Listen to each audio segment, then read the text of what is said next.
franchise quarterback of the Washington Redskins?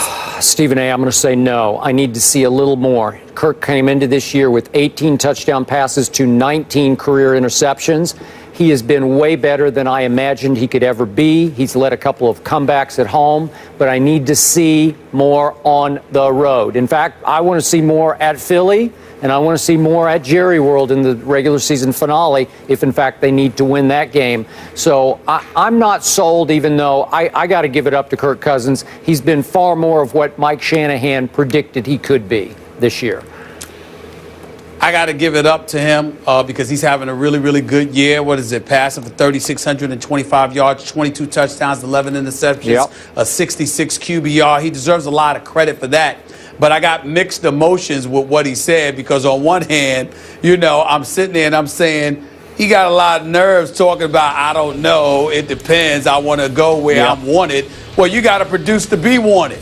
And up until this year, we didn't see you do much. You got a lot of damn nerves having that kind of attitude. But the flip side is that since you're approaching a contract year and you're in a position to make things happen, it is kind of smart for him to sit there and use it as an opportunity to remind them that he could go elsewhere, show me some of that money. That's so correct. I can't knock him for that because he's manipulating it to a degree. Now, he got to show up these last two games now, especially since he's chirping like that. But I give him credit where credit is due. That's kind of funny that he was. It's just like I'm sitting there saying Kirk Cousins sitting up here acting like I don't know, like you know, like you're the golden boy now that everybody's supposed to want you. You got a lot of nerves, but it's smart on his part. If you're trying to get his money, it's a good play. It's a smart play on his part. As you know, D.C. can be a tough town on quarterbacks, and he has taken his beatings there after big games in which he has come up short.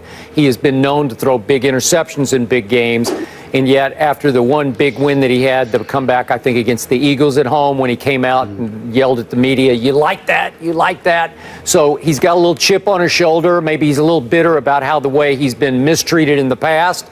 And now it's time to put up or shut up. And if he puts up, he's going to be in a commanding position with that football team. He's only thrown 3 interceptions in the last 8 games. Yep, he's been really good. All right, so we're all giving him props, but we're not sold yet. These next 2 games will tell us a lot. Up next, future Hall of Famer Charles Woodson has retired. The guys will react to his career when we come back right here on First Take. Stay here. Just saw a clip from Stephen A.'s interview with Will Smith discussing his upcoming film Concussion, which will be released on Christmas Day. We welcome Ryan Clark back to the desk, who wears many hats. Let me get this title right. Executive Committee Member of the NFLPA. So you have a unique perspective on this subject. Really interested to hear your take.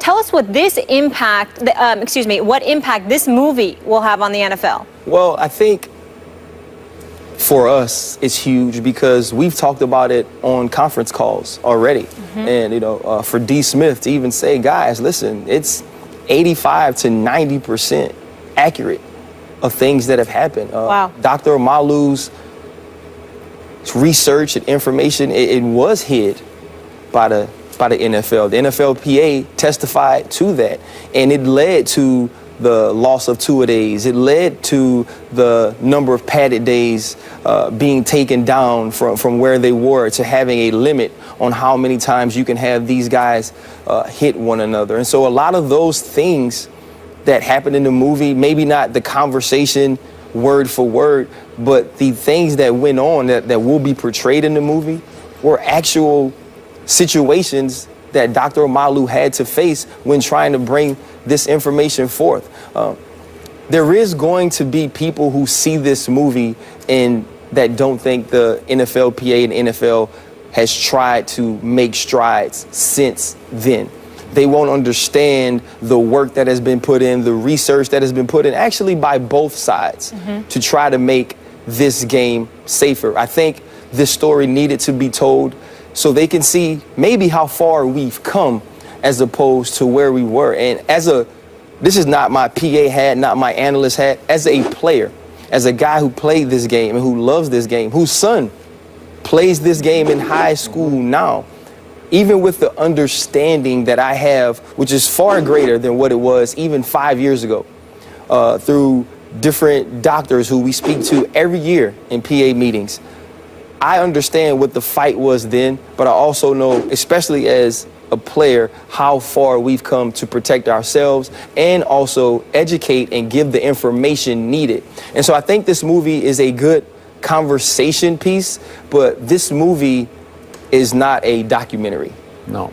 You know, this movie is not what we should take and say, this is exactly what happened, exactly where football is now. It's grown from then, but Dr. Omalu was a very integral piece in starting this movement. And when you have the Mike Websters and the Dave Dursons and the Junior Seaus, it is very real to players. And I think this will, though, make it at least a little more real to the people who watch it, to know what these guys are still risking every Sunday, Thursday, Saturday, Monday, whatever day the NFL wants to own to do their jobs. Stephen A. No, Skip. I want to hear from you, buddy. Go ahead. Take it away. Take your time. Well, you threw me a curve there, so I was waiting for you to go. Okay. He got the interview. Let me go back to my time in pro football. Please. Covering this sport. Yeah. 40 years worth, back to the 70s and the Miami Dolphins of Don Shula. That's where I started. Known hundreds of players, keep in touch with many of them. And I wonder, as I look back, how many knew that there was a danger factor in head trauma. Because I'm going all the way back to the night that Roger Staubach prematurely and shockingly announced his retirement. He was 37, but remember, he didn't start playing because of his Vietnam commitment until he was 27. And I got a hold of him that night on the phone. And I was a little surprised. He said, 2 independent doctors, independent of the Dallas Cowboys, told me, I just can't suffer any more head trauma. I'm going to be a candidate for real problems down the road. Now, that was 1979 that happened. So I was pretty aware of it then, and I thought most players were. Troy Aikman retired a little prematurely and cited head trauma as one of the main factors. If memory serves, Steve Young cited concussions as a factor in his retirement. So it's not like this was a dirty little secret that nobody knew about. Is that fair to say? Definitely. So I try to get back to where are we heading with all this? I said earlier, glad we've cleaned it up to the point that you now have the information at your fingertips where you can save yourself from your fearless self, right? Right. And you were as high collision a football player as I have ever watched. You had no regard for your head or your body. You were headlong into every play because you were an undrafted free agent and you're going to give yourself up every time. I can't tell you how much I respected that. But the point is, would you have done it knowing what you know now? Would you do it all over again? Absolutely. I know you would. And you have no problem with your son playing this very high-risk, dangerous game. But he does have the information. Well, when I get to, that's what I was asking Stephen A. earlier, where are we heading here? Will football become extinct because of this movie?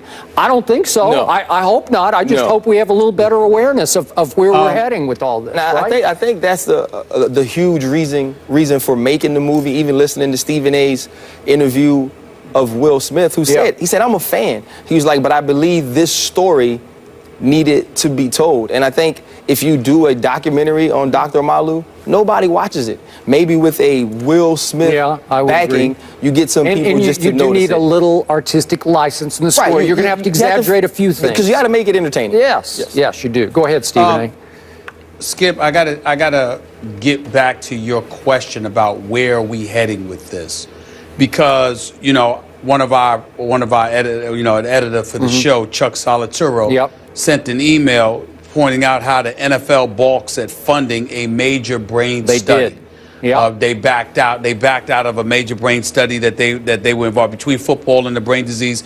It says here, spent years criticizing researchers who warned about the dangers of football-related head trauma, has backed out of one of the most ambitious studies yet on a relationship between football and brain disease. The 7-year, $16 million initiative was to be funded out of a $30 million research grant the NFL gave the National Institutes of Health in 2012. But apparently, somebody that's taken over the research project, the NFL has been highly critical of the NFL, and the NFL backed out of it. I bring that up, Ryan and Skip and Molly, to highlight this reality. When you ask the question, Skip, where are we going with this? Well, let me tell you where Will Smith wanted to go. He wanted to go a couple of places. One was to inform folks as much as they possibly could. Two was to make sure to remind folks that the research isn't finished. Because again, with all of the 39 rules changes over the last several years and all of the things that I read to you earlier that the NFL has instituted to elevate the level of, elevate the attention to player safety, etc., there is still more research that's scheduled to be done. So it gives the impression that we're just getting started. CTE is not the end-all, be-all. This is just the beginning. And the other thing that Ryan alluded to that I found most uncomfortable, in all honesty, watching the film, was that it had at the very least implied that there was strenuous effort exercised on the part of the NFL to ever allow this information to come to light.